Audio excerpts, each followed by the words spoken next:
Medyo yun na ko, yang kosong. Makan kurang. Pak, ayo lagi. Ya, jolo.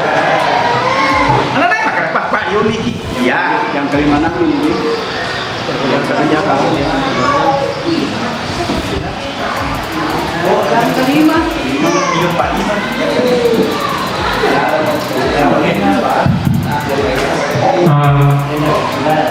Mungkin rangkaian Pak Bapak sambil menunggu rekan-rekan kita akan mulai. Jadi assalamualaikum warahmatullahi wabarakatuh. Selamat pagi menjelang siang. Alhamdulillah wasbillah bersyukur senantiasa kita panjatkan bagi Allah Taala atas nikmat kesehatan kesempatan yang diberikan kepada kita sebagai umat yang beragama Islam senantiasa kita panjatkan salawat dan taslim kepada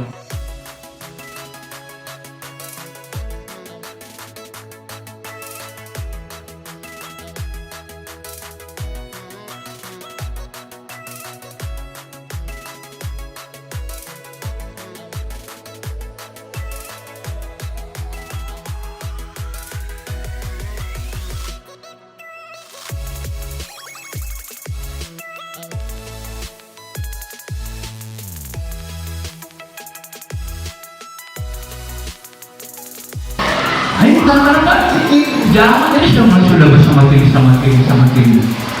modern, tapi jangan kita terampas kontrol bahwa kita harus membangun budaya positif seperti yang disampaikan ini. Itu barangkali pembukaan saya, jadi silakan kita sharing Pak. Ya, kita sharing. Mumpung ada rekan kita yang ada di sekolah pekerjaan, tidak tahu itu kemungkinan nanti ditanyakan. Oke. Misalnya pasti ada budaya positif apa yang kita kembangkan di masa pelajaran masa pendidikan kita Pak Dokter. Masa penting barangkali dan barangkali ada pendokumentasiannya, barangkali ada catatan catatannya dan lain sebagainya. Nah ini kita harus berbasis data.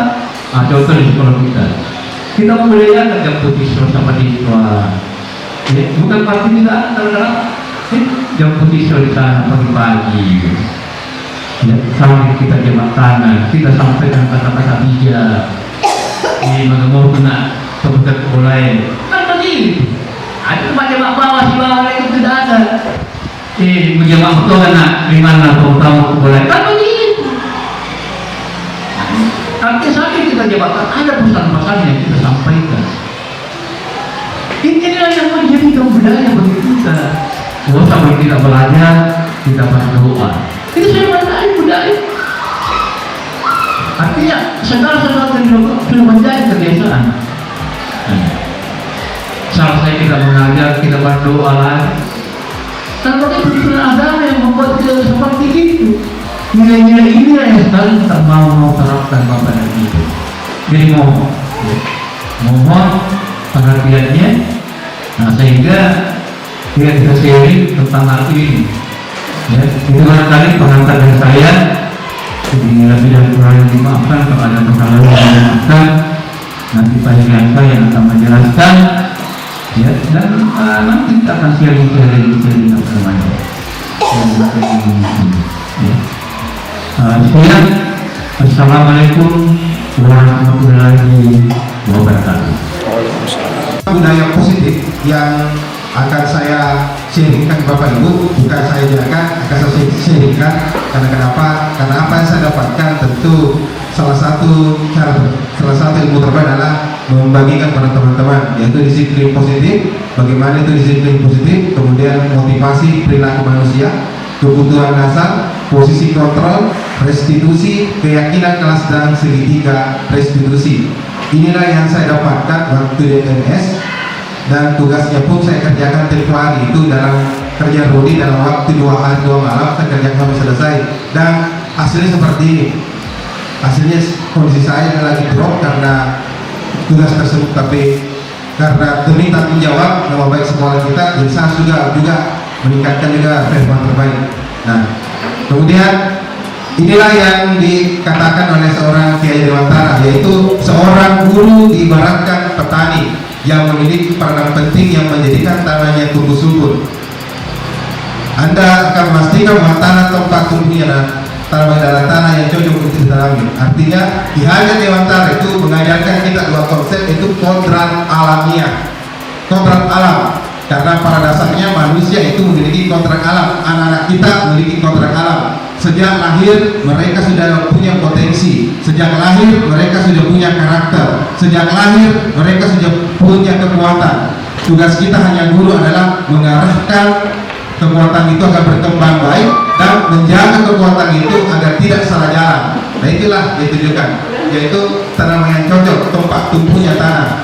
Nah, jadi seperti itu modelnya. Kemudian menurut Ki Hajar Dewantara bahwa kita ambil contoh perbandingan dengan hidup tumbuh-tumbuhan petani.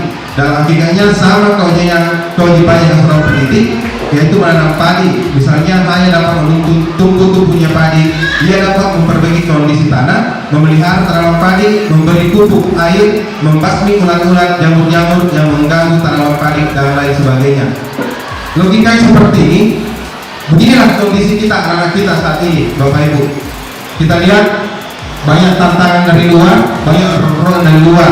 Nah, seperti kita ketahui, anak-anak kita sebagai tanah, tugas kita memberikan pupuk. Kata Bapak Kepala Sekolah, pupuk itu jadi sebagai wejangan-wejangan, nilai-nilai kebajikan. Nah, kalau datang ke sekolah, nah, usahakan kita beri salam kita dulu sama bapak tak, ibu tak, nah, itu nilai kebajikan apa? Nilai kebajikan, menghargai dirinya sendiri dan menghargai kedua orang tuanya. Nah, itulah pupuknya. Kita juga berikan air juga seperti itu. Kemudian, nah, juga membahas ulat-ulat. Yang mana itu? Sifat-sifat perilaku anak-anak yang hadir dalam lingkungan kita.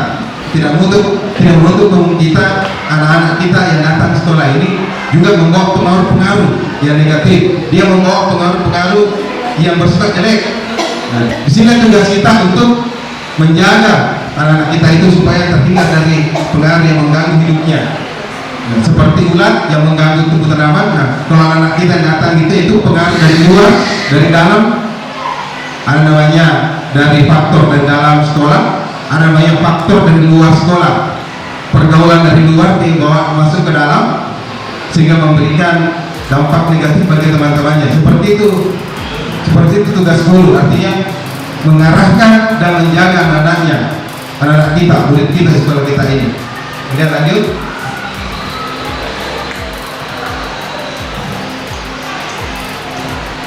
Nah, inilah semua pemantik mengenai budaya positif. Nah, coba Bapak Ibu masing-masing kepalkan tangan tak, tapi mau izin. Coba Bapak Ibu masing-masing kepalkan tangan tak. Bayangkan dalam tangan itu ada sesuatu yang berharga, entah apa, emas kah atau apakah yang sangat berharga bagi Bapak Ibu. Nah, cobalah minta bantuan rekan Anda. Tangan yang dikepalkan itu coba minta bantuan rekan Anda untuk membuka tangan Anda. Jadi misalkan Pak Tahir di sampingnya Ibu siapa ya? Ibu Lilis akan berusaha membuka tangan Pak Tahir. Nah, coba dipaksakan, kira-kira kalau tangannya dibuka terjadi pemaksaan, kira-kira yang terjadi apa? Anggaplah ada sebuah tangan saya. Nah, ketika ada orang yang ingin membuka tangan saya, kebutuhan tangan saya itu ada sesuatu yang saya pegang kuat, ada sesuatu yang berharga bagi saya, hidup mati saya berada di benda ini, maka orang lain akan berusaha membukanya. Jadi siapakah yang memegang kendali? Siapakah yang berperan memegang kendali? Apakah orang lain? Nah, seperti itulah kita. Jadi itulah yang namanya teori kontrol yang digunakan oleh seorang ahli. Jadi yang bisa mengendalikan diri kita sendiri adalah diri kita sendiri.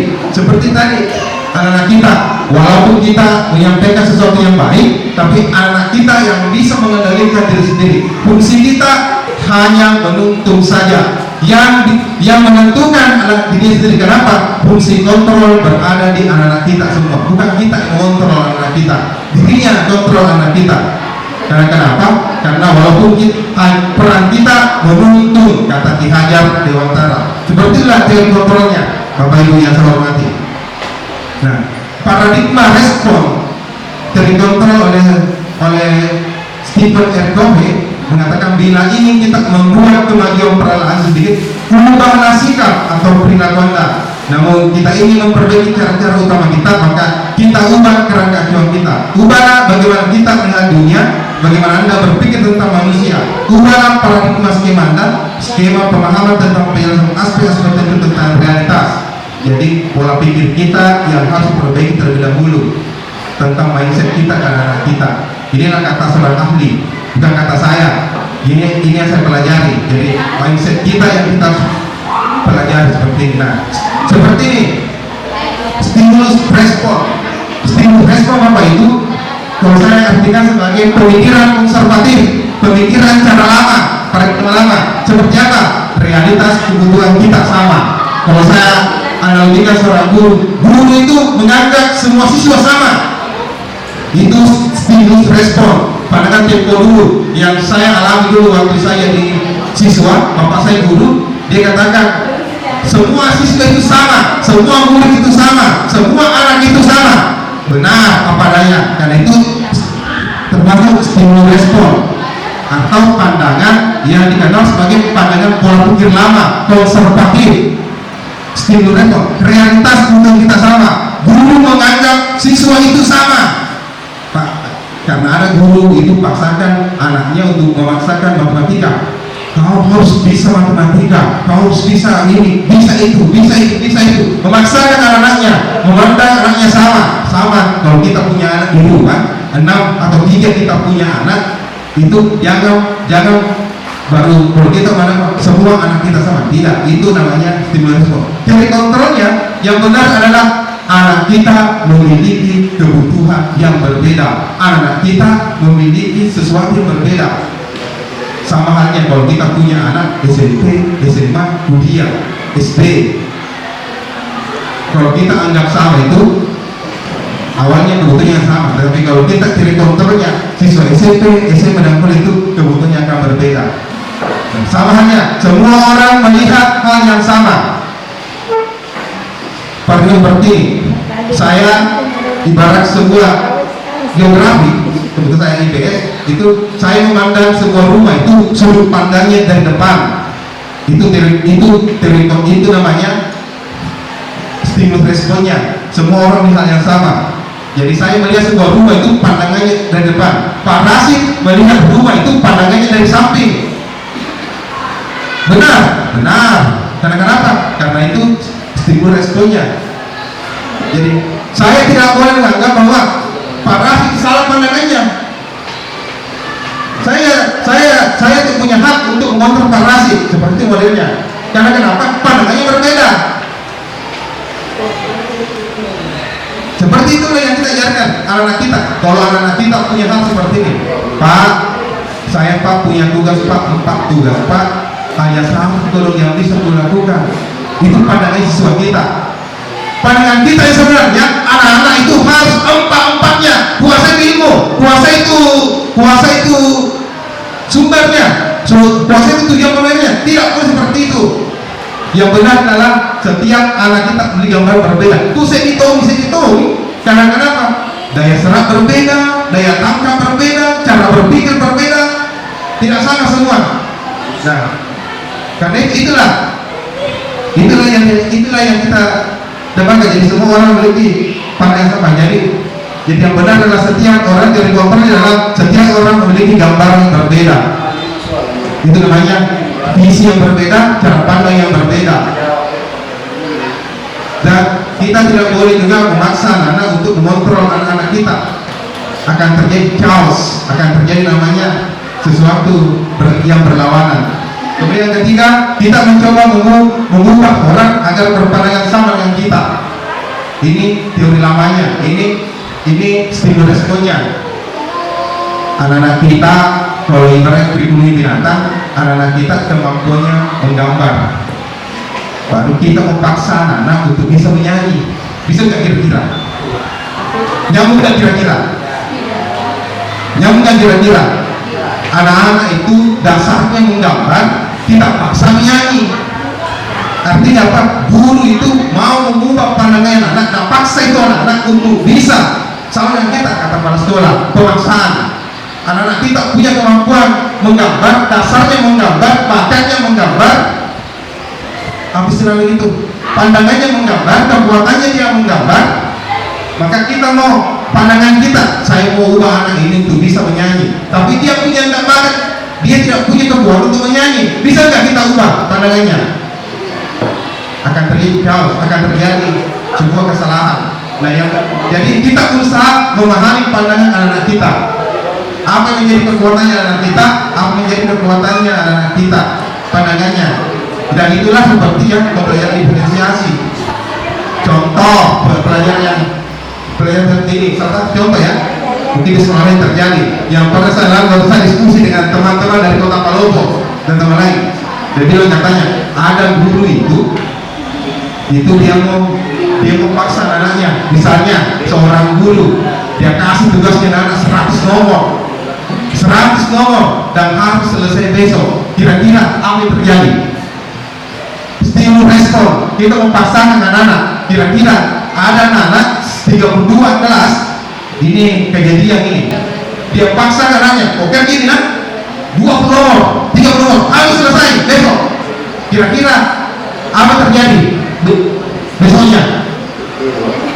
Apa terjadi besoknya kira-kira? Apa terjadi kira-kira besoknya? Coba kita dalam posisi ini deh, kita mencoba mengubah orang atau mengubah sesuatu kita pandangan sama dengan kita. Nah, kita dulu misalnya, dulu matematika misalnya ada soal 32 nomor dan harus selesai besok. Kira-kira jadi besok itu selesai besok? Ada yang selesai, ada yang tidak.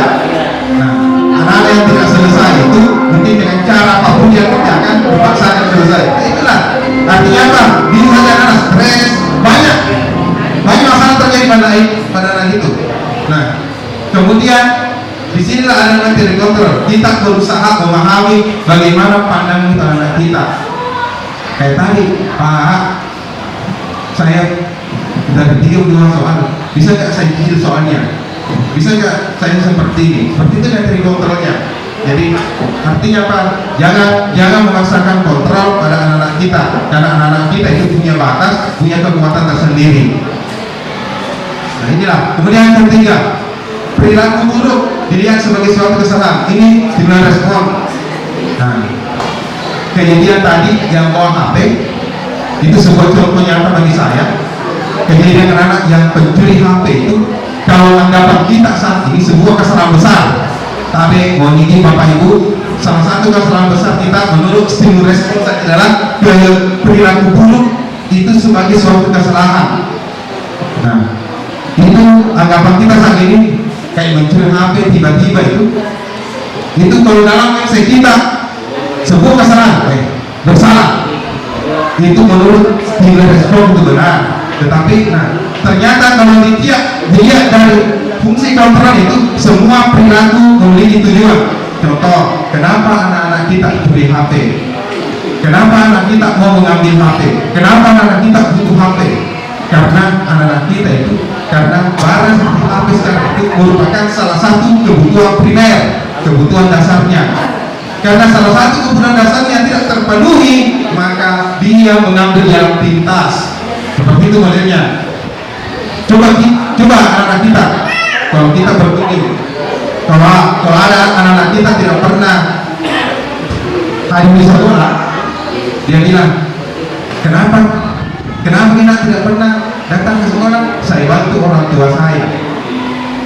Menurut stimulus respon itu sebuah kesalahan, tetapi menurut dari kontrolnya itu belum tentu. Karena kenapa? Kebutuhan dasar. Kalau ada anak-anak kita kebutuhan dasar tidak terpenuhi, maka dia akan mengharapkan segala cara. Ini kontrolnya. Kita dulu telusuri dulu, kenapa anak seperti ini? Kayak tadi di HP, benar anggapan kita, tapi kita pun cari tahu dulu, mana makro? Karena jawabannya dalam kebutuhan dasar. Sandang, papan, pangan itu banyak kebutuhan fisiografis yang harus dipenuhi. Ketika anak-anak kebutuhan dasarnya tidak terpenuhi, maka berpotensi untuk melakukan berperilaku buruk. Gitu. Kemudian orang lain bisa mengontrol saya, guru bisa mengontrol siswanya, tetapi yang benar adalah hanya siswa yang bisa mengontrol diri sendiri. Contoh, kita sebagai wali kelas, tugas kita mengarahkan anak-anak kita, menuntun anak-anak kita. Fungsi kita hanya sampai di sekolah 8 jam di sekolah, pulang ke sekolah. Bisa nggak kita kontrol anak kita di luar sekolah? Bisa nggak kita kontrol? Bisa nggak? Yang bisa mengontrol anak-anak dia adalah anak kita sendiri. Tugas kita menuntun 5M itu, mendidik, menuntun, membimbing, membina. Ini tugas kita. Tugas kita menjaga. Tapi kita tidak boleh mengontrol anak kita. Karena kenapa? Kita tidak bisa kontrol bentuk anak. Yang bisa mengontrol anak kita adalah diri dia sendiri. Contoh tadi, kalau pulang sekolah, kayak tadi ini, kalau kita tinggalkan anak kita 5 menit dalam kelas, bisa nggak kita kontrol anak kita? Nggak bisa. Jadi hanya anak yang bisa mengontrol diri sendiri. Melalui apa? Nanti ada tanya. Kemudian pemaksaan akan berujung pada gagal. Kemudian kolaborasi konsensus menciptakan yang baru. Jadi dengan adanya konsensus seperti ini, kemudian berpikir menang kalah, berpikir menang menang. Nah, itulah tadi yang seperti itu. Menurut pemikiran Kiai Dewantara, sejalan dengan pandangan Diani dosen, yaitu dalam bukunya Restricting School Discipline 2001 mengatakan bahwa arti kata disiplin itu yang benar dan menurutnya adalah disiplin artinya belajar. Jadi belajar akar kata dengan sama disiplin atau murid atau mengikuti. Jadi disiplin itu belajar. Jadi makna disiplin sebenarnya belajar untuk tertib, belajar untuk menghargai diri sendiri, belajar untuk menghargai orang lain, belajar untuk menghargai gurunya, belajar untuk menghormati gurunya. Itu namanya disiplin. Jadi mengikuti, dia berusaha mengikuti. Tapi satu hal yang berbeda saat ini, ternyata disiplin yang kita terapkan pada anak kita bukan cuma di sekolah saya, karena waktu saya diskusi antar kabupaten itu, Sidra dengan Pak Lobo itu mengatakan bahwa ternyata disiplin itu jadi momok bagi para siswa. Karena kenapa? Disiplin itu selalu bermakna negatif. Saya tekankan anak kita di sini, katakan, nah disiplin itu selalu bermakna negatif. Karena kenapa? Tata tertib. Langsung mindset anak minus semua.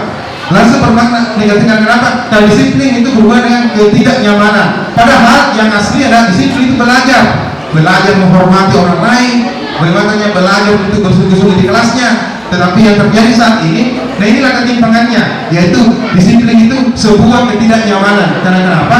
Karena memang mindset mereka saat ini, anak-anak kita saat ini, kalau mendengar kata-kata tertib itu mereka langsung minus, mereka langsung pandangannya tidak nyaman. Nah itulah yang menjadi tantangan kita saat ini.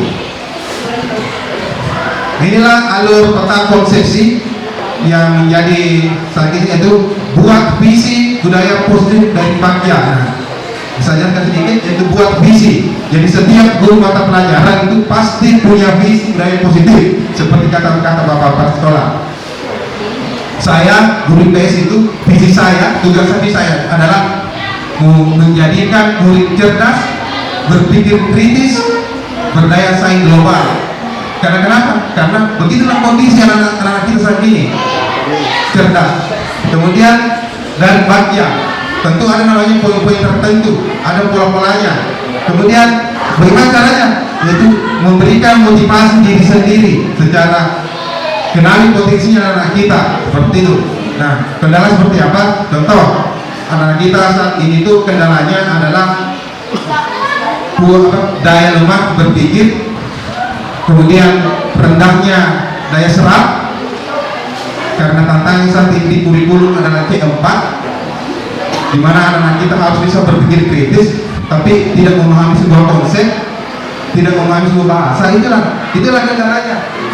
Apalagi ke depan ada namanya MEA, masyarakat ekonomi ASEAN, mereka harus bersaing di situ, bersaing di negara-negara ASEAN. Nah, motivasi diri sendiri, anak-anak kita harus kenali potensinya, warna kita kok ini. Kemudian ada 5 kebutuhan dasar anak kita yang harus dipenuhi. Nanti kita bahas nanti itu. Kemudian ada peran guru sebagai posisi counter manager dan ada nilai kebajikan atau nilai kesepakatan kelas. Inilah alumni yang kita bahas seperti itu. Disiplin dikaitkan dengan 3 stimulan respon terdikontrol dan 3 teori manusia. Nah, yang pertama adalah stimulan respon atau berpikiran koersif atau represif atau paksaan dengan hasil win-loss solution. Stimulan respon berpikiran paksaan, kita paksa anak-anak kita, awas kok kalau kau tidak masuk dalam kelas, jadi yang menang gurunya, yang kalah siswanya. Ada ancaman, nah itu. Kemudian teori kontrolnya berpikiran humanis, kolaboratif, sehingga menghasilkan hal-hal yang baru atau win-win solution. Jadi seperti contohnya, nah nilai apa kira-kira yang bisa kau angkat sehingga kau bisa main di sekolah ini. Nah, di sini hanya satu arah, guru memaksa, ibarat dia penghubung. Di sini guru memberi siswa untuk berbicara apa nilainya, apa nilai kebaikan diangkat. Karena kenapa? Represif itu ada tindakan kekerasan dalamnya. Tidak salah kita memukul, menendang, tampil. Nah inilah yang kita lakukan. Stimulan responnya ini kayak tempo dulu ini. Menurut kata pemateri itu di LMS. Stimulan respon berpikiran koersif, guru berpikiran koersif, guru berpikiran represif, melakukan sesuatu dengan paksaan, kalau tidak begitu langsung dengan ancaman, hukuman dan sebagainya, atau dengan istilahnya win-loss solution. Jadi gurunya yang menang, siswa yang kalah, gurunya yang enak, siswanya tersiksa. Nah kalau yang ini kita balik sekarang, gurunya senang, siswanya bahagia. Kalau yang ini jelas siswa tidak bahagia, karena tujuan pendidikan yang akhir adalah membahagiakan murid. Jadi kalau siswa tidak bahagia berarti kita masih terapkan. Jadi di sini kita gunakan itu gurunya senang, siswanya bahagia. Itulah yang kita mau inginkan. Itulah teori implementasi. Di mana ada kemerdekaan, di sini ada disiplin yang kuat. Itulah. Kemudian Ki Hajar Dewantara mengatakan bahwa untuk mencapai kemerdekaan kita ini, untuk menjaga murid merdeka, syarat utamanya adalah disiplin yang kuat. Jadi di mana ada kemerdekaan, di situ ada disiplin yang kuat. Jadi mari kita sama-sama Bapak Ibu untuk membina anak kita, terutama disiplinnya atau disiplin diri sendirinya. Karena kenapa? Karena disiplin yang diri sendiri adalah disiplin motivasi internal. Jadi kita hanya motivasi eksternal, orang tua eksternal, guru eksternal, kepala sekolah eksternal. Siapa yang di internal? Dirinya sendiri, kembali ke fungsi kontrol. Selain lain Pak Ibu, karena ada tiga faktor itu yang mempengaruhi murid kita bahagia, berhasil. Yang pertama adalah fungsi guru. Guru itu sebagai eksternal, orang tuanya eksternal, dan siswa itu sendiri sebagai internal. Jadi ada dalam dirinya internal. Maka kita akan memerlukan pihak untuk. Nah, kemudian siapa bisa pihak dari yang luar, yaitu kita, guru dan orang tuanya, serta orang dari lain, orang yang bisa membantunya. Itulah namanya motivasi eksternal.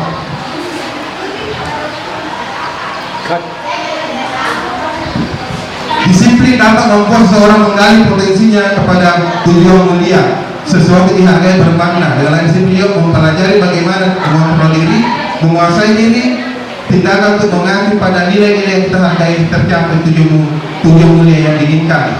Jadi itulah tujuan disiplin. Jadi disiplin adalah sebuah pembelajaran bagaimana anak-anak kita belajar menghargai diri sendiri. Jadi konsep yang diarahkan anak kita itu, kalau mendengar kata disiplin anak kita itu langsung bermakna tidak nyaman, negatif. Itu tantangan kita saat ini. Kita harus disiplin. Coba lihat muka yang anak kita, langsung dihitung semua anak kita itu, karena disiplin itu.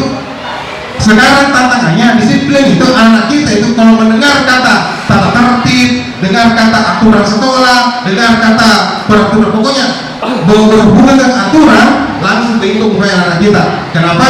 Karena dia merasa tidak nyaman. Tapi yang benar adalah disiplin adalah bagaimana anak kita belajar menghargai dirinya sendiri. Nah seperti ini.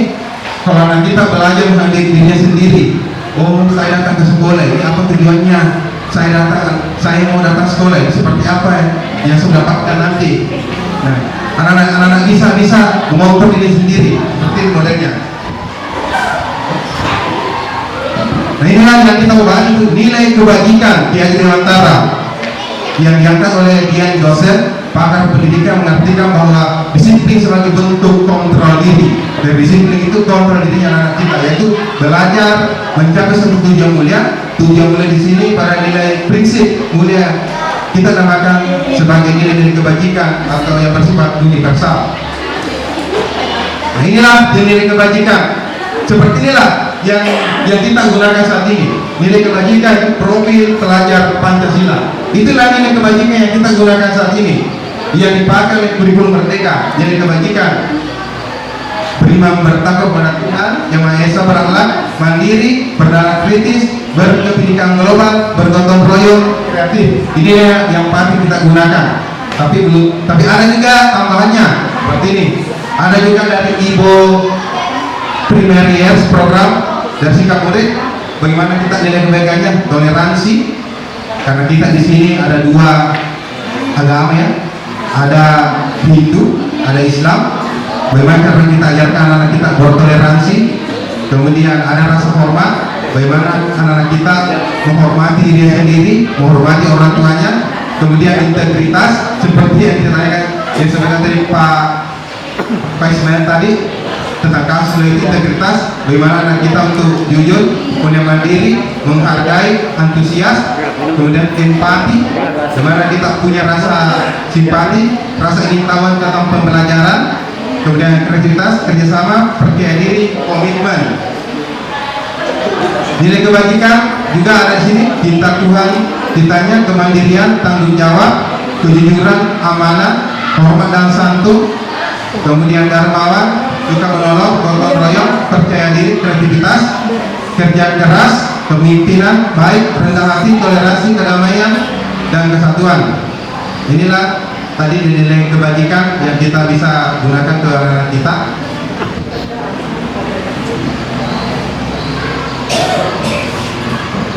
Dian dosen dalam bukunya Restricting School Discipline, yaitu ternyata ada 3 motivasi yang membuat perilaku manusia.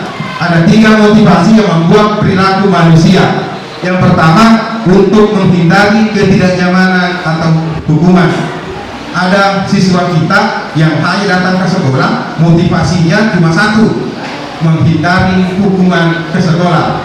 Terpaksa datang ke sekolah, terpaksa, dan niatnya datang ke sekolah, menggugurkan kewajibannya datang ke sekolah, hanya takut sama orang tuanya. Ini peringkat satunya ini, untuk menghindari ketidaknyamanan. Yang kedua, untuk mendapatkan imbalan penghargaan dari orang lain. Ada murid kita datang ke sekolah, tujuannya apa? Untuk mendapatkan penghargaan atau hadiah dari gurunya. Kalau kita dalam pembelajaran, kadang kita yang bisa jawab soal ini, saya kasih seperti ini, itu namanya penghargaan. Contoh seperti itu. Kemudian ada juga menjadi, mereka inginkan menghargai diri sendiri. Mereka datang ke sekolah karena untuk menjadi orang yang mereka inginkan, menghargai diri sendiri dengan nilai-nilai yang mereka percaya. Jadi dia anak kita dalam sekolah dengan tujuan dia mau tahu ilmunya, karena memang kesadaran dirinya sendiri untuk belajar. Inilah 3 motivasi anak-anak kita yang datang ke sekolah. Hukuman, konsekuensi, restitusi itu dibuat oleh konsekuensi. Ada aturan dibuatnya. Tapi konsekuensi ini dalam bentuk jangka pendek. Kalau kita membuat terus seperti itu, membuat anak kita tidak nyaman juga kalau konsekuensinya. Kemudian restitusi. Nah, inilah tingkatan tertinggi itu proses menciptakan kondisi bagi murid untuk memperbaiki kesalahan mereka sehingga mereka bisa kembali pada kelompok mereka dengan karakter yang lebih kuat. Ini menurut dosen 2004. Jadi restitusi itu proses kolaborasi mengajarkan murid mencari solusi apa masalah mereka dan kita bantu murid berpikir seperti apa mereka inginkan dan nilai-nilai kebaikan yang mereka inginkan anak kita. Itu restitusi. Tapi Bapak Ibu ada studi kasus seperti ini. Nah, silakan itu Bapak Ibu. IPA matematika, sehingga pada saat pembelajaran tersebut dia lebih banyak berdiam diri atau menggambar di buku pelajarannya sebagaimana diskusi. Pada guru matematikanya yang bernama Pak Seno menanyakan pertanyaan IPA menjadi gugup dan tak sengaja menjatuhkan tasnya di kursi, serta tiba-tiba menjadi gagal. Pada saat tergagap dan terkejut, Pak Seno itu membiarkan teman-temannya IPA menertawakan IPA yang tergagap dan malu luar biasa, dan malahan minta IPA untuk maju ke depan dan berdiri di depan kelas sambil menunjuk hidungnya karena tidak bisa menjawab pertanyaan Seno. Kelas makin gaduh dan anak-anak pun tertawa dan melihat IPA kelas memegang hidungnya. Jawablah kedua pertanyaan ini dan berilah minimal 2 tanggapan terhadap jawaban tersebut. Apakah Bapak Ibu setuju dengan tindakan Pak Seno terhadap IPA? Alasannya Pak? Mempergunakan sesuai depan. Menurut tindakan Pak Seno adalah sebuah hukuman kah, konsekuensi kah, restitusi kah?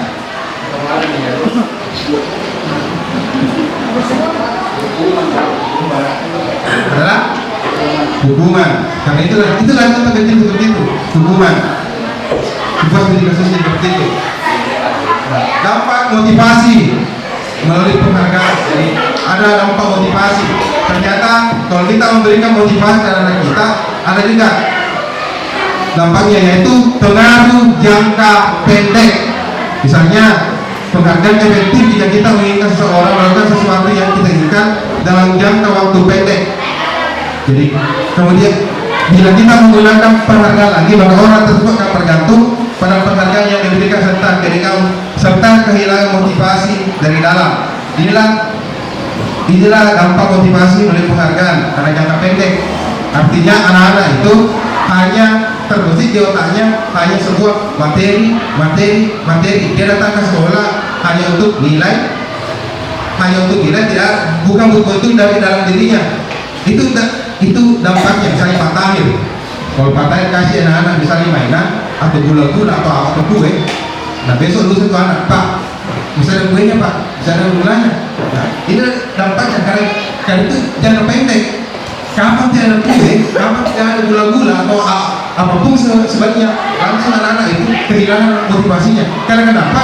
Karena memang otaknya memang terstruktur, memang sudah ada memang materi di otaknya. Kita ajarkan memang sebuah materi. Itulah pengaruh jangka pendeknya, itu sebuah motivasi dalam bentuk penghargaan.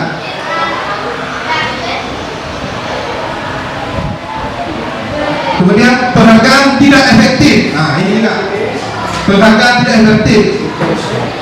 Jika saya mengharapkan suatu penghargaan tidak mendapatkannya, maka saya berkecil hati, serta kemungkinan lain kali saya tidak akan berusaha sekerasnya. Kemudian jika memberikan seseorang suatu penghargaan untuk melakukan sesuatu, maka kita harus memberikan penghargaan itu jika kita ingin orang tersebut memberikan sesuatu yang kita inginkan. Betul tadi, tidak efektif. Kenapa? Karena jika seseorang mengharapkan penghargaan tidak mendapatkannya, maka anak kecewa. Kayak tadi tuh, karena di otaknya anak kita sudah terbiasa diberikan sesuatu berharga, karena ketika tidak diberikan langsung kehilangan motivasi. Itulah sesuatu yang tidak efektif. Ini menurut dosen ini. Penghargaan merusak hubungan. Ternyata juga motivasi itu penghargaan merusak hubungan. Hati-hati Bapak Ibu. Kalau kita masuk kelas jangan sampai dengan motivasi anak-anak kita membuat anak kita itu tersinggung juga. Karena kenapa? Bisa merusak hubungan kita sama anak-anak kita dan merusak hubungannya siswa-siswa. Seperti apa? Ketika anak kita seseorang diberi penghargaan atau dipuji di depan orang banyak, maka orang lain akan merasa iri dan sebagian mereka tidak akan menyukai dengan penghargaan tersebut. Biasa seperti itu. Ketika anak-anak kita memberikan kita pujian anak-anak kita, karena juga anak lain juga Pak akan menimbulkan rasa cemburu. Kemudian penghargaan itu bisa menciptakan persaingan dalam kelas sehingga menciptakan sebuah kebebasan. Jadi ternyata penghargaan itu juga bisa menciptakan juga persaingan di dalam kelas. Nah, kenapa? Karena itulah yang bisa merusak hubungan.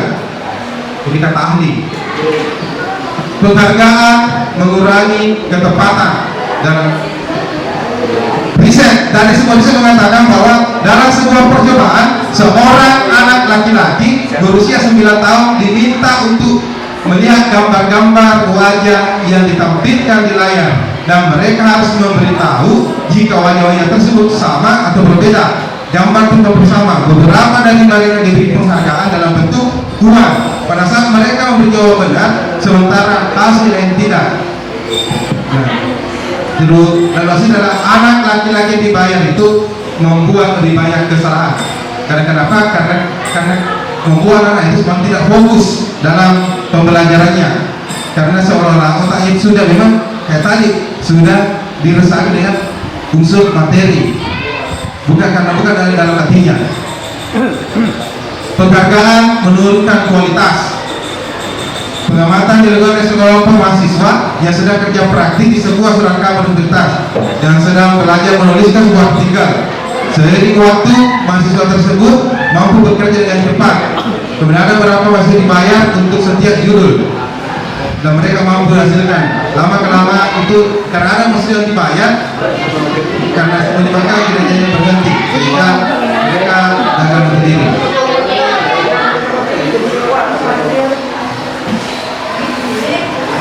Dan langsung saja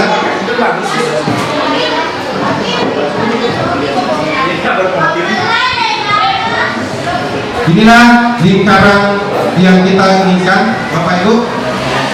Lingkaran ini yang diberikan oleh seorang instruktur dari Jawa, nggak bisa namanya. Nah, inilah peraturan kelas atau peraturan sekolah. Ternyata lingkaran penghulunya sedikit karena lebih banyak negatifnya, disiplin negatifnya. Karena kalau anak kita mendengar kata aturan kelas, kata disiplin, langsung lain anggapannya, langsung tidak nyaman. Nah, kita ganti dengan keyakinan kelas. Di dalamnya kita tambahkan dengan keyakinan kelas seperti apa? Dengan nilai-nilai kebajikan tadi, dengan nilai Pancasila, saling menghargai. Nah, kalau anak kita saling menghargai, jadi kita berikan dulu semacam toleransi. Nah, kalau kita mau menghargai orang lain, apa yang harus kita lakukan? Itu contohnya. Itu namanya nilai-nilai keyakinan kelas. Nah, sehingga terbentuk nilai keyakinan kelas, maka terbentuk lingkungan positif dan akhirnya menjadi budaya positif. Nah, untuk membentuk sebuah budaya itu tidak seperti mengabadikan seterapatan seperti ini. Ada proses dalamnya, ada langkah, ada tahapan lama. Apalagi kita baru COVID-19 itu untuk membentuk anak-anak kita menjadi budaya positif bukan pekerjaan mudah. Lama prosesnya.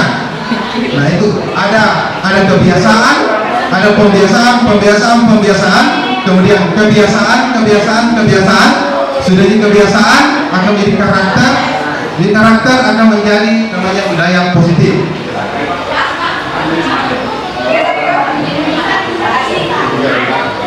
Keyakinan kelas, inilah yang kita, Bapak Ibu, keyakinan kelas. Jadi Bapak Ibu, inilah kalau keyakinan kelas. Mengapa keyakinan kelas bukan peraturan kelas? Kadang itu kalau masuk di kelas itu peraturan kelas saya. Mengapa keyakinan kelas bukan peraturan kelas? Jadi ini mengapa kita memiliki peraturan tentang penggunaan jalan pada saat mengendarai kendaraan bermotor 2? Jawabannya adalah pernah kita tanya anak-anak seperti ini. Nah, kenapa kita harus perjalanan ke sekolah? Dia bilang katanya supaya tidak jatuh, supaya kalau jatuh tidak kepala tidak. Ternyata jawabannya adalah keselamatan. Kemudian mengapa memiliki peraturan menggunakan masker dan mencuci tangan? Kemudian nilai keyakinannya adalah untuk kesehatan atau keselamatan. Ternyata nilai keselamatan atau kesehatan inilah yang kita sebut sebagai keyakinan, yaitu sebuah nilai kebajikan universal yang disepakati secara tersirat atau tersurat dan latar belakang suku, negara, bahasa maupun agama. Nah, jadi itu peraturan kelas yang kita buat itu dalam bentuk tertulis, sedangkan itu yang keyakinan kelas itu dalam bentuk tidak tertulis, ekstra. Nah, itulah yang tidak dipahami oleh anak kita, itulah yang tidak dipahami oleh siswa kita. Dan kenapa? Karena seperti itu keyakinan kelas. Pada pembelajaran disiplin dan nilai kebajikan bersama, kita telah mempelajari tentang nilai kebajikan. Kemudian keyakinan kelas untuk motif visi dan misi tujuan di sekolah. Nah, inilah keyakinan kelas bersifat abstrak daripada peraturan kelas. Keyakinan kelas berupa pernyataan universal. Contoh keyakinan kelas, Bapak Ibu bisa seperti ini kan di kelas masing-masing. Hormat, misalnya kami meyakini bahwa sangat penting menghormati semua orang adalah barang dari orang lain. Jadi Bapak Ibu wali kelas juga bisa kita buat seperti ini atau tanamkan konsep anak kita seperti ini. Contoh keyakinan kelas, hormat. Seperti apa hormat? Kami meyakini bahwa sangat penting untuk menghormati orang lain dan barang-barang milik orang lain. Kalau anak kita sudah nih begini nih, HP akan hilang nih, semua barang-barang tidak akan hilang-hilang di kelasnya. Tidak ada di keyakinan kelas. Karena kenapa? Lebih tinggi posisinya keyakinan kelas daripada peraturan kelas. Itu lingkarannya tadi, dua ahli. Kemudian bekerja, kami yakini bahwa sangat penting mengerjakan segala pekerjaan dan mengikuti pekerjaan yang ditugaskan. Diterima dan dimiliki, kami yakini sangat penting untuk berhasil menerima persekelompok dan saling peduli dengan kelompok yang lain. Itulah contoh keyakinan kelas yang kita buat. Kita bisa buat juga sama anak-anak juga di kelas masing-masing. Nah, kegiatan seperti ini, misalnya tampak seperti, tidak tampak seperti. Anak kita datang tepat waktu, sedikit terlambat, menyapa teman dan guru setiap hari, tidak aku pada teman dan guru, mengembalikan barang yang telah dipinjamkan dan tidak mengembalikan barang yang dipinjamkan. Itu kegiatannya kita buat seperti itu buat anak kita. Untuk keyakinannya, kita tidak bikin format seperti ini.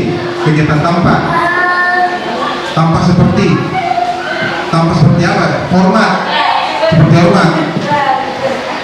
Kalau dia tampak itu hormat apa? Udah apa tepat waktu, menyapa temannya dalam setiap hari.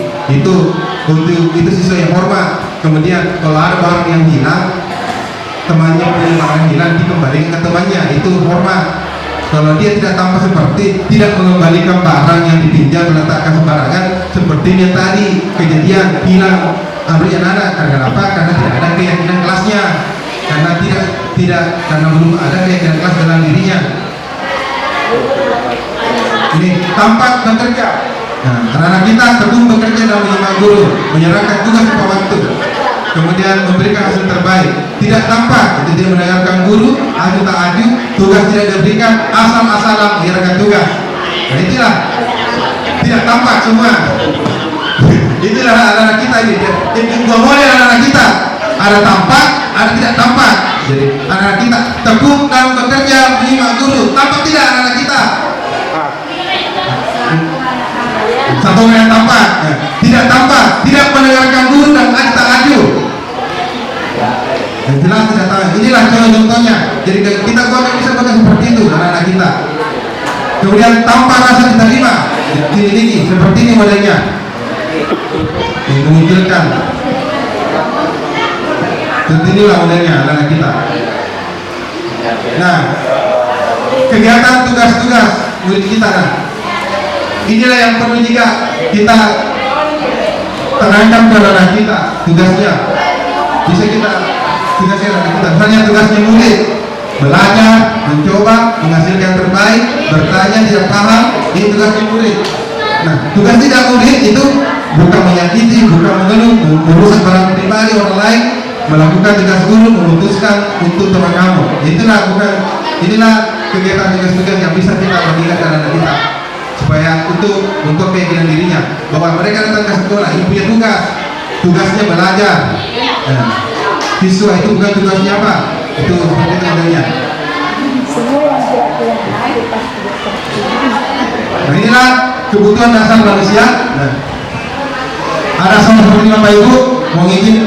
Nah, Ibu Ambar, guru wali kelas 2A di SD Pelita Hati, sedang bingung menghadapi ulas salah satu murid kelasnya, Doni. Beberapa anak di kelas 2A datang padanya untuk mengeluhkan Doni yang seringkali minta bekal makan siang. Mereka dengan paksa. Jika Anda menghadapi situasi seperti itu, apa yang Anda lakukan? Menurut Anda, mengapa Doni melakukan hal seperti itu? Inilah tugasnya, kebutuhan dasar manusia. Jika dulu. Kira-kira apa yang lain dulu? Ibu Ambar, apa yang kira-kira ini? Terkait Ibu Ambar guru wali kelas 2A di SD Pelitahati. Begini kalau saya juga, kalau saya belajar juga. Sedang bingung menghadapi pula salah satu grup di kelasnya Doni. Beberapa anak di kelas 2A datang padanya dan mengeluhkan Doni yang seringkali meminta bekal makan siang mereka secara paksa. Jika Anda menghadapi situasi seperti Ibu Ambar, apa yang akan Anda lakukan? Menurut Anda, kira-kira alasan Doni melakukan hal itu? Apa alasannya, Bu? Apa itu? Mau tidak membekal?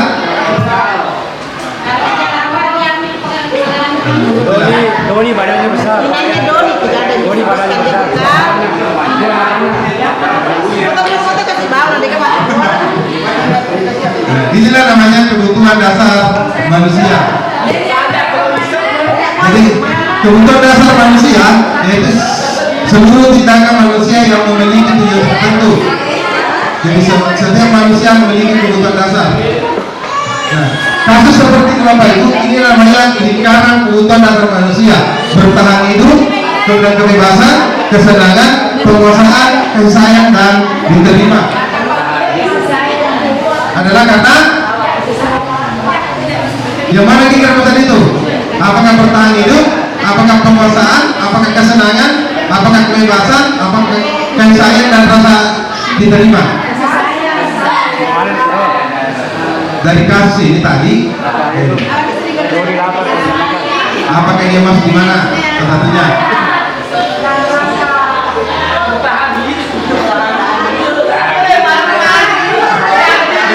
Yang mana kira-kira? Yang mana kira-kira Bapak Ibu?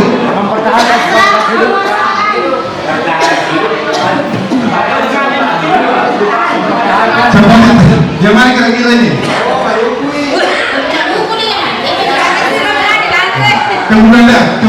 Kebutuhan dasar manusia adalah karena untuk ada bilang bertahan hidup, ada mengatakan kasih sayang diterima. Nanti kita lihat penjelasannya berikut. Kebutuhan bertahan hidup yaitu untuk kesehatan, rumah, makanan, kebutuhan biologis bagian dari proses inti. Kemudian rasa diterima, kasih sayang. Ada kasih sayangnya, jadi anak-anak itu butuh kasih sayang dari orang tuanya, dari gurunya, kemudian butuh teman-temannya, butuh dihargai teman-temannya, butuh disayangi teman-temannya, kemudian penguasaan itu, jadi butuh dengan kekuatan, ingin dihargai, merasa ingin dihargai di sekolahnya atau di kelasnya, kebebasan. Inilah kebutuhan akan pihak yang bebas menentukan. Kemudian kesenangan. Jadi anak kita juga yang butuh kesenangan. Misalnya jika berguru, jadi adalah kebutuhan dasar manusia tadi itu. Faktor. Nah inilah anak kita saat ini. Jadi ternyata anak kita banyak anak kita yang tidak masuk. Itu menurut ahli katakan ini tidak mengalami permasalahan di sekolah itu karena memang terkendala kebutuhan dasarnya. Kalau kita lihat ada anak-anak seperti yang kelas 8B itu, yang sekarang 9B itu, ini kan sendiri 9B, ikram. Karena kenapa? Karena ada itu ikram itu kalau kita lihat kebutuhan dasarnya, ikram itu dia masuk di sini. Ini penguasaan. Ini dihormati, ini diakui, walaupun salah caranya. Kenapa ikrar seperti itu? Karena memang kebutuhan dasarnya mungkin di rumahnya tidak terpenuhi kebutuhan dasarnya. Makanya dia larikan ke sekolah mencari pengakuan dari teman-temannya. Itu namanya kebutuhan dasarnya. Ketika ada anak-anak kita yang bermasalah di sekolah ini, kita kembalikan dulu kebutuhan dasarnya, apakah terpenuhi atau tidak terpenuhi. Ketika terpenuhi dasarnya, insya Allah tidak terjadi permasalahan. Ketika kebutuhan dasarnya tidak terpenuhi, maka akan terjadi permasalahan di sekolah ini. Nah, seperti itu. Rasa sayang dan tidak diterima. ketika anak-anak kita ini tidak ada teman-teman di sekolah, ini juga sebuah permasalahan.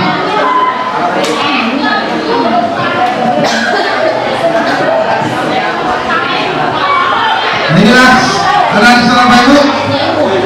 Tapi Bapak Ibu, dari penjelasan Dinda, seorang anak kelas 3 SD, tiba di rumah sepulang dari sekolah, menangis dan mengadu pada ibunya bahwa dia benci pada Ibu Rani, gurunya. Menurut Anda, kebutuhan apa yang berusaha dipenuhi oleh Dinda bila Anda berada pada posisi Ibu Rani dan mendengar informasi dari ibunya Dinda tentang perasaan Dinda hari itu, dan apa yang Anda akan lakukan pada Dinda besok ketika Dinda masuk sekolah agar kebutuhannya Dinda terpenuhi? Untuk apa kira-kira yang tidak terpenuhi?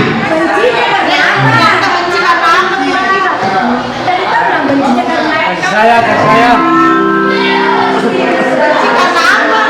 Kebutuhan apa yang tidak terpenuhi? Apa kira-kira? Belum saya.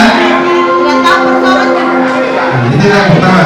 Kemudian ini juga soal tahun ini Dimas genap berusia 17 tahun.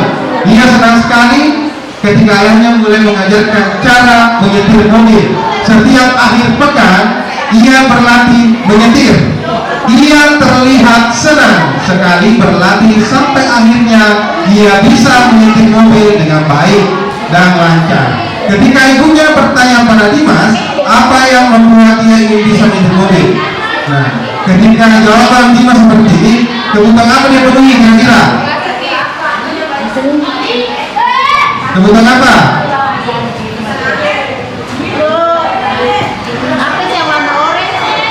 Kesenangan. Jadi untuk kesenangan dia terpenuhi karena dia sudah penuhinya. Nah, ini dia 5 fungsi kontrol Bapak Ibu restitusi. Inilah Bapak Ibu 5 fungsi kontrol di dosen, yaitu disiplin. Inilah teknik kontrol. Jadi 5 fungsi kontrol yang kita, jadi ada fungsi kontrol bersifat hukum. Jadi ada guru itu yang fungsi kontrolnya terkena dengan sistem penghukum. Contoh, seorang penghukum bisa menggunakan hukuman fisik, membubarkan orang-orang seperti ini. Misalnya patuhi apa yang terjadi, patuhi aturan saya, awas. Ada ancaman seperti Bapak Ibu, ada penghukum. Kemudian ada juga pembuat merasa bersalah, begitu Bapak Ibu. Ini fungsi kontrol. Kemudian ada juga Bapak Ibu teman di fungsi guru tidak akan menyakiti murid namun tetap berusaha mengontrol pada murid persuasi. Ayo nak bantu Bapak saya. Nah, pemantau, manajer. Inilah fungsi terakhir. Nah, sekarang Bapak Ibu hebat. Sekarang kita setelah ahli kita masing-masing. Sekarang kita pikirkan, sadarkan diri masing-masing, kira-kira itu kita berada di posisi mana sekarang. Ayo kita jujur kita diri kita masing-masing. Apakah guru penghukum, apakah guru pembuat merasa bersalah, apakah teman, apakah pemantau, apakah kita dalam posisi manajer? Sekarang posisi kita berada di mana? Tergantung situasi. Sekarang kita berada lagi. Apakah kita penghukum? Apakah kita pembuat merasa bersalah? Contohnya, ibu sangat kecewa sekali dengan kamu. Ini kalimatnya. Sekarang kita berada di posisi satukan. Apakah posisi penghukum? Apakah guru pembuat merasa bersalah? Kemudian guru sebagai teman, guru pemantau, atau guru manajer? Kira-kira penghukum merasa bersalah. Ada penghukum di sini? Tidak ada penghukum. Jadi sekarang kita telah diri kita masing-masing, kita berada di posisi kontrol mana. Tetapi yang diharapkan adalah kita berada di posisi kontrol yang 5, yaitu manajer. Nah, inilah segitiga restitusi yang kita mau bahas pada pertemuan kali ini. Nah, inilah segitiga restitusi yang terakhir, segitiga restitusi. karena diharapkan kita pada posisi kontrol guru yang jadi untuk manajer. Pertama, menstabilkan identitas. Seperti apa itu? Misalkan ada sebuah kasus, kalau anak kita dalam keadaan marah, itu tugas kita adalah menstabilkan dulu identitasnya, menstabilkan dulu identitas kegagalannya, karena mereka dalam keadaan marah. Karena ketika ada orang dalam posisi marah-marah itu kita tugas kita menenangkan dia dulu. Karena kenapa? Kalau menurut seorang ahli psikologi itu, ketika orang marah itu lebih cepat otak berpikir cepatnya daripada lambatnya. Lebih berfungsi itu otak berpikir cepat daripada berpikir lambatnya. Berpikir cepat itu irasional, berpikir lambat itu rasional. Kalau lambat itu dia selalu berpikir, kalau saya begini pasti begini, rasional. Kalau kalau berpikir cepat itu langsung saja. Nah, ketika ada siswa kita dalam keadaan seperti itu, otaknya itu memang lebih berfungsi, memang berpikir cepatnya. Maka tugas kita dulu adalah menstabilkan dulu identitasnya. Dari itu adalah kadang-kadang. Kemudian melakukan validasi yang salah, kemudian menanyakan keyakinan. Ini yang terakhir. Nah, inilah yang bisa kita lakukan Bapak Ibu kepada anak-anak kita segitiga institusi. Ada yang bertanya dulu waktu saya di sana dulu, saya bertanya sama saya, ada yang kira-kira cara lain? Jadi katanya itu saat ini inilah yang paling sering dilakukan segitiga institusi. Inilah gambarnya, menstabilkan identitas. Seperti ini misalnya, setiap orang pasti melakukan kesalahan. Kamu bukan sesuatu yang melakukan seperti ini, menstabilkan identitas. Kemudian setelah itu kita melakukan validasi tindakan yang salah. Dengan kata-kata misalnya kamu sesungguhnya mengapa melakukan seperti itu, kemudian adakah cara yang lebih efektif untuk mendapatkan melakukan. Kemudian menanyakan keyakinan, dengan apa kita sepakati, kemudian kamu itu jadi orang apa. Menstabilkan identitas, inilah dia bagian dasarnya, bertujuan untuk identitas kita. Berbuat salah, bagian dasar ketiga bertujuan mengubah identitas anak dari yang gagal, kemudian unnecessary yang melanggar aturan, dia mencoba untuk memenuhi kebutuhan dasarnya, belum ada benturan. Nah, kayak tadi nih. Nah, anak-anak yang bermasalah ini Bapak Ibu, kita bisa lakukan seperti ini, mengubah identitas anak yang gagal karena melakukan kesalahan menjadi orang sukses, anak yang melakukan pelanggaran karena sedang mencari perhatian, dan anak yang sedang melalui kegagalan mencoba untuk memenuhi kebutuhan dasarnya. Karena kenapa? Karena anak-anak kita itu yang seperti ini banyak, tidak cukup memajang, mengejek. Kenapa begitu? Karena kenapa? Karena bisa saja kebutuhan dasarnya tidak terpenuhi. Nah, kita sebagai guru itu bisa kita melakukan kalimat refleksi. Berbuat salah itu tidak apa-apa, tidak ada manusia yang sempurna. Saya juga pernah melakukan kesalahan seperti itu. Kita bisa menyelesaikan ini. Bapak Ibu tidak tertarik dengan apa yang kamu lakukan, kemudian kamu terlakukan seperti itu, dan apakah kamu di tempat seperti ini? Jadi inilah. Kemudian menstabilkan identitas, menstabilkan, berbuat salah tidak apa-apa. Jadi inilah kita kalimat-kalimat yang bisa kita gunakan ke anak-anak kita ketika dia punya masalah, menstabilkan.